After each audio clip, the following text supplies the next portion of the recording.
Salut tout le monde, c'est Axelito et aujourd'hui on se retrouve pour une nouvelle petite vidéo du petit thread d'horreur, histoire d'horreur, appelez ça Y, appelez ça X comme vous voulez, je m'en fous. Moi je vais le faire un petit peu différemment, comparé à Squeezie et beaucoup d'autres personnes qui font ce genre de vidéos un peu malaisantes, vous savez, un peu, qui vous créent un peu d'angoisse. Moi je vais découvrir l'histoire en même temps que vous, comparé à Squeezie et d'autres personnes qui font ce genre de vidéos qui eux se sont déjà appris l'histoire. Putain la vache, je comprends pas un mot de ce que vous racontez. Ok, j'avoue, j'avais pas envie d'apprendre l'histoire, ok? Mais bon, je pense que ça peut être une manière de découvrir tous ensemble, que ce soit moi et vous en même temps, cette histoire. Donc en gros, même moi je peux être réellement surpris et pas faire comme certaines personnes qui sont genre oh, mais c'est incroyable ce qui se passe dans cette histoire. C'est pas faux. Je vous le dis tout de suite, cette vidéo, si vous voyez qu'elle est un peu plus qualitative que d'habitude, c'est parce que ce n'est point moi qui aurais fait le montage. C'est un ami à moi qui de temps en temps m'aidera pour certains montages vidéo quand je n'aurai pas vraiment le temps. Donc nouveau monteur, mon ami, tu as 6 secondes pour te présenter. Mais maintenant.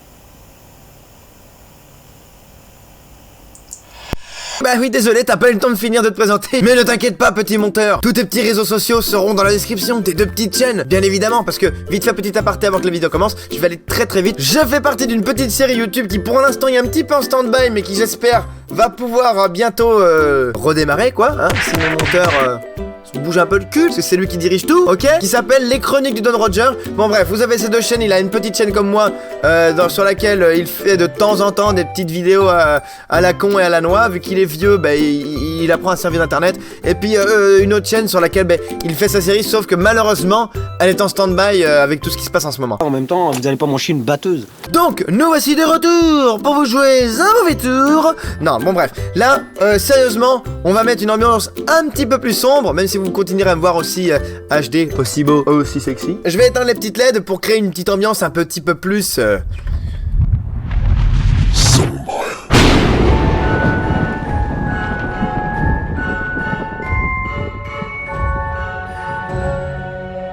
Nous revoici dans une ambiance un peu plus sombre. Mais c'est pas vrai! Nous revoici dans une ambiance un peu plus sombre. Je vous demande un petit like, un petit abonnement, un petit commentaire pour la prochaine FAQ. Et c'est parti. Monsieur Chat était au centre de la pièce, dans la chambre de Léon. Ses parents avaient pourtant interdit de le faire entrer dans la maison. Mais après tout, et comme à leur habitude, il n'était pas là. Certes, il pouvait avoir les jouets qu'il voulait sans devoir attendre Noël ou son anniversaire. Mais ce petit plaisir ne le comblait pas de la solitude causée par leur absence. Alors que Monsieur Chat, lui, était là. Peut-être que depuis 2 semaines, mais il était là lorsque Léon avait besoin de parler même s'il savait très bien que l'animal ne comprenait pas un mot de ce qu'il disait. Au moins, ça lui procurait la sensation d'être entendu et compris lorsque Monsieur Chat agrémentait une fin de phrase par un simple miaulement. Parfois, le jeune garçon avait même l'impression qu'il relançait la conversation quand son miaulement avait une sorte de ton interrogateur. Leur rencontre avait été simple. Léon était sorti de l'école primaire, attristé de ne pas voir l'un de ses parents alors qu'il lui avait déjà promis plusieurs fois de venir. Encore une fois, il voyait ses camarades repartir avec leurs parents et encore une fois, il devait repartir seul. Monsieur Chat, attendant devant l'école, assis sur son postérieur avec sa queue qui l'entourait. Son regard avait croisé celui du jeune enfant et il avait commencé à le suivre.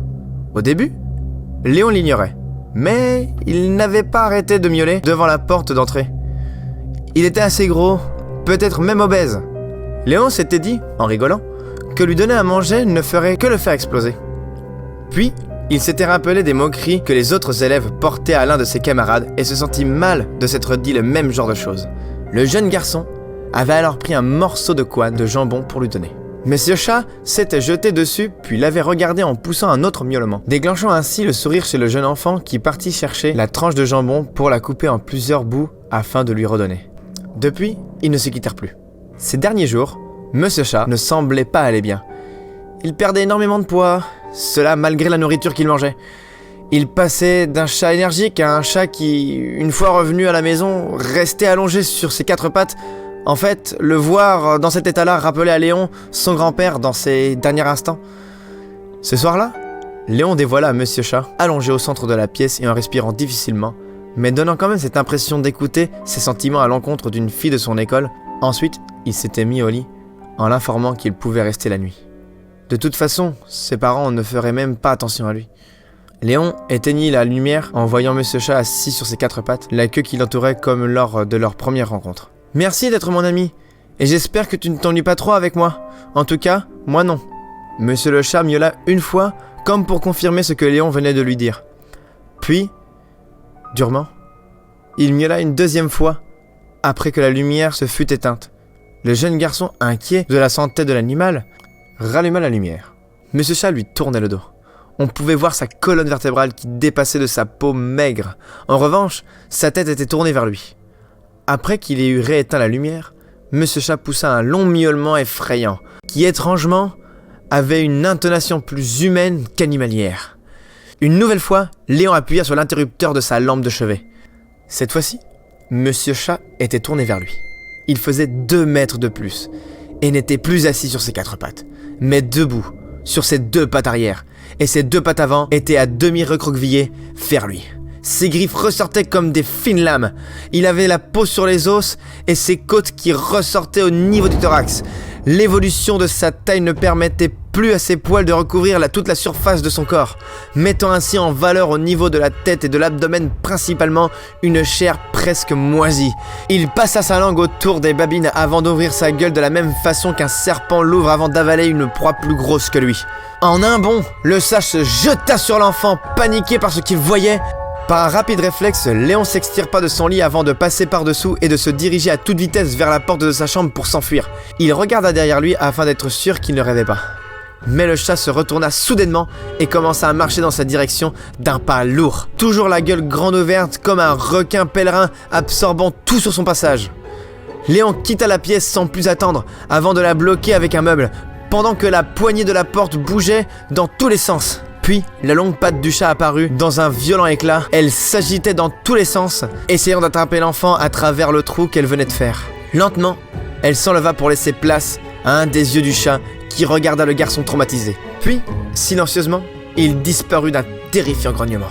S'enchaînèrent ensuite d'agressifs grattements à la porte accompagnés par de longs miaulements ressemblant à de l'agonie. Enfin, un inquiétant silence se mit à régner. Léon monta en tremblotant sur le meuble pour examiner sa chambre par le trou. Une larme perlait le long de sa joue. Monsieur Chat était au milieu de la pièce, redevenu normal, allongé sur le côté. Le jeune enfant poussa le meuble pour tirer la porte afin d'entrer à l'intérieur. L'animal respirait encore plus difficilement qu'avant, une respiration saccadée et sifflante. Sa tête se tourna vers Léon, qui se recula immédiatement pour pousser un dernier miaulement qu'il n'eut pas la force de finir. Seul, face au cadavre qui commençait à disparaître comme de la cendre lâchée contre le vent, Léon se mit à pleurer. Bon, pour la fin de cette petite première histoire, franchement, elle est pas trop mal, mais je m'attendais pas à ce type d'histoire-là. Parce que j'avoue, comme j'ai dit, je découvre les histoires en même temps que vous. Puis en plus, vu que vous aurez eu l'histoire entre guillemets bien racontée, bien entendue, avec votre petites oreilles, parce que en réalité, j'ai recommencé je ne sais combien de fois certaines phrases à relire, parce que j'ai pas mal de difficultés à lire. Tout le monde s'en branle, moi le premier. Et on passe sur une autre histoire très courte. Faut avouer que j'imaginerais pas être un petit enfant tout seul qui, du jour au lendemain, rencontre un petit chat, qui l'amène chez lui et tout, puis en fait le chat se transforme en sorte de bestiole bizarre qui est à la limite de le bouffer pour en fin de compte crever en redevenant une forme de chat et qui disparaît en cendres. Quand on y repense, c'est quand même un petit peu glauque, hein? Eh bien nous passons à la deuxième histoire de cette vidéo, qui s'appelle Folie. Quelque chose qui, personnellement, je pense que c'est une des choses qui me terrifie le plus. Parce qu'il peut y avoir les clowns, les trucs paranormaux, etc. Les diables, les démons, tout ça dans les films d'horreur. Et c'est pas vraiment quelque chose qui va vraiment me faire peur ou me mettre vraiment mal à l'aise. Mais j'avoue que la folie humaine, genre quand quelqu'un devient vraiment fou, incontrôlable et que, on va dire, ça ne paraît pas normal, on va dire, ses réactions. Comme certains, vous savez, qui, genre... on a l'impression qu'ils sont en train de se démembrer de partout, qui ont plein de pics, etc. sur leur corps, et en même temps qu'ils peuvent se mettre à hurler pour n'importe quoi. Ça, vraiment, je pense que c'est vraiment une des choses qui peut vraiment me terrifier le plus. Je sais pas vous, quelle est votre, on va dire, votre plus grosse phobie, on va dire ce qui vous fait le plus peur. Dites-le moi en commentaire, je serais très curieux de le savoir. Allez, c'est parti.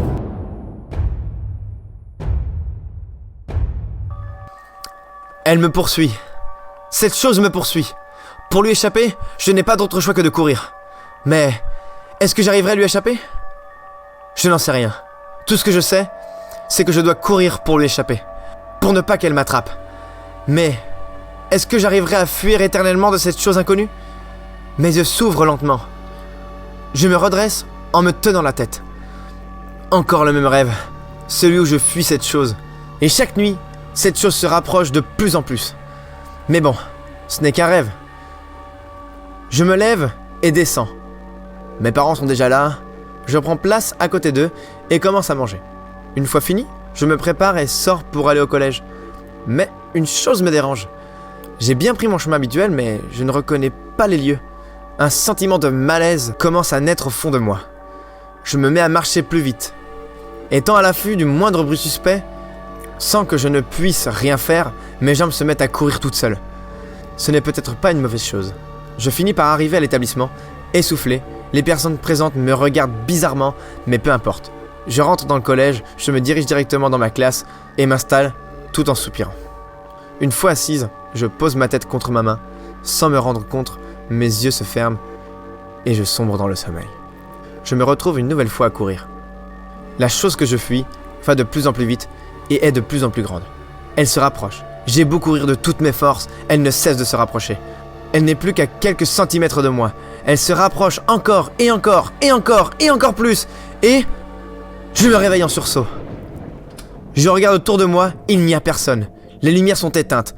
Pourquoi personne ne me réveillait? Où sont les autres? Quelle heure est-il? Je me lève et range mes affaires que j'ai sorties la veille. Je sors de la classe précipitamment en regardant partout. Il fait noir et nuit. Je pars alors vers la sortie, priant que cela ne soit pas fermé. Malheur, c'est fermé. J'essaie de grimper, mais je n'y arrive pas. Je sors alors mon téléphone. Il y a encore de la batterie. Heureusement. Mais il indique 12h13. Comment est-ce possible? Il fait nuit. Je le déverrouille quand même et appelle ma mère. Ça sonne, ça sonne, ça sonne encore et encore. Aucune réponse. J'essaie alors d'appeler mon père. Toujours aucune réponse. Je fais tous mes contacts, mais aucun ne me répond. Pourquoi personne ne me répond? Tout d'un coup, mon téléphone s'éteint. Non! Il ne va tout de même pas me lâcher maintenant! Je tente de le rallumer, mais il ne veut pas. Comment vais-je faire? Un soupir s'échappe de mes lèvres. Cela doit être un mauvais rêve. Je vais dans un coin m'asseoir, les jambes contre moi. Je ferme les yeux. Il faut que je me réveille. Il faut que je me réveille. Mes paupières se font soudainement lourdes et tout ce que je peux voir est du noir infini, sans aucune lumière, sans aucun bruit. Seul ici, vais-je rester là pour l'éternité? Non. Si je reste là, je vais devenir folle. Mais, ne le suis-je pas déjà? Je comprends. C'est ça que je fuyais. Cette chose noire qui me faisait peur. C'était la folie, et elle a fini par m'attraper. Eh bien, en vrai, je trouve cette histoire vraiment plus intéressante et plus ouf, en fait, que celle du chat, celle qu'on a lue au début. Et franchement, j'avoue que s'il devait m'arriver une chose pareille, ça doit vraiment être horrible. Et là, en vrai, sans déconner, bon, ok, j'ai eu du mal à lire, j'ai été souvent coupé quand j'ai lu l'histoire, mais là, je me remémore un peu ce que je viens de lire. Et en gros, la personne, en gros, elle est en train d'essayer d'échapper à quelque chose qu'elle ne peut pas échapper, en fait. Parce qu'elle l'a déjà attrapé, en fait, elle est déjà folle, et elle ne s'en rend pas compte. En fait, ça doit être horrible d'être dans une situation de stress, de peur, d'angoisse tout le temps, sans savoir pourquoi, en fait. Parce que, indirectement, en fait, la folie, elle a déjà rattrapé cette personne, elle l'a déjà englobée dans sa tête, et en gros, t'arrives pas à en sortir, quoi. Et vous imaginez, vous, ça vous arrive ça, et puis c'est tous les jours comme ça. Des fois, on dit, ah, lui, il est fou et tout, faut l'enfermer. Mais putain, des fois, je me dis, faut quand même les comprendre, les fous, parce que ça doit vraiment, vraiment, vraiment pas être facile. Eh bien les amis, j'espère que cette petite vidéo vous aura plu. Ces deux petites histoires, vraiment je vous le dis, j'ai vraiment beaucoup de difficultés à lire. Pas à parler, parce que vous voyez quand je parle je suis assez fluide, j'arrive à enchaîner bien les mots, j'articule bien. Mais quand je lis, je fais beaucoup de blocage sur les phrases. Donc c'est peut-être pour ça que les histoires, quand vous les voyez et que en gros vous m'écoutez les dire, il y a souvent des petites coupures entre les phrases. En gros comme si je parlais un peu en saccadé. C'est parce que malheureusement j'ai vraiment beaucoup de mal à lire, parce que je lis pas souvent, je l'avoue, et je m'en bats les couilles. J'ai quand même voulu essayer de vous amener une petite vidéo assez différente, avec une ambiance un peu différente. Et voilà tout. C'est tout, sans plus. Maintenant, voilà. Donc, j'espère que vous aurez aimé cette petite vidéo. N'oubliez pas de lâcher votre petit like, votre petit abonnement, votre petit commentaire, avec une petite question pour ma prochaine FAQ. Et puis, si vraiment je vois, mais alors vraiment, que cette vidéo a vraiment mais une quantité astronomique de j'aime par rapport aux vues, c'est-à-dire si on arrive au moins, je dis bien au moins à 30 j'aime sur cette voiture, à 30 j'aime ça va vraiment être très compliqué, mais je vous le dis vraiment, hein. Si vraiment on arrive à 30 j'aime, j'essaierai de lire une seule et grosse histoire, et j'essaierai de me l'apprendre un petit peu pour vraiment mieux vous la lire, et vous la lire pratiquement d'une traite. Et avec vraiment une ambiance encore vraiment plus effrayante. Et puis au pire, si vous en avez des petites histoires à me raconter, bah, faites-le dans les commentaires. Dites-le moi, où est-ce que je peux trouver des histoires vraiment terrifiantes qui foutent vraiment un malaise extrême. Je suis ouvert à tout type de propositions. Et bien voilà, j'espère que ça vous aura plu. Je vous fais des gros bisous, des gros poutous. Et on se voit dimanche prochain à 14 h. Ciao les potos, bisous bisous.